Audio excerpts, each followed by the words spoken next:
Her güne ekmek.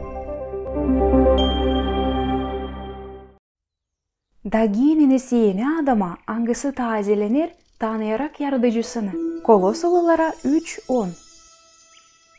Açan Stepan oldu 30 yaşında.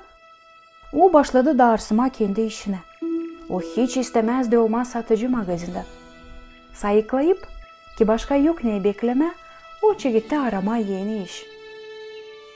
David akşamüstü yeni ayın çeketmesinde bakındı aynada da verdi kendisine söz ki bu yıl zabunlayacak. Semyonsa yaşadığı ta bir ay olarak öfkeli bir adam. Hiçbir şey değiştiremeyip kendi yüreğinde. Gelen aya adı da o kendi kendine. Savaşacağım daha çok. Arkadaşlar, siz varsaydı kabul ettiğiniz karar yeni ayın ya da haftanın çeketmesinde ya da doğuma gününüzde. O zaman bilin ki siz değilsiniz yalnız. Bilgi adamları verdiler bu işe birat yeni başlamanın efekti. Onlar der ki insan daha çok sayıklar kendi yaşaması için hem savaşır çekettirme onu yeniden yanlışlıksız yeni haftanın, yeni ayın ya da yeni yılın çeketmesinde. Savaşarak olma ta isla biz isteriz hepsi çeketsin yeniden.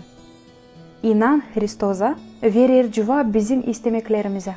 Da gösterir ne kadar daha iyi biz var nasıl olalım.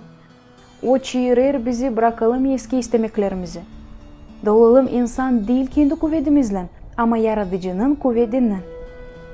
Dönerek inanın Hristosa biz oluruz yeni insan. Allah'ın kuvveti de başlar bizde işleme değiştirerek bizim canımızı. Kabul etme kurtulmak Hristos aşırısı. De bu halis yeni başlangıç. Da bu işadini dilen bekleme bir güzel günü. Sizin yeni yaşamanız var nece başlasın hemen şimdi.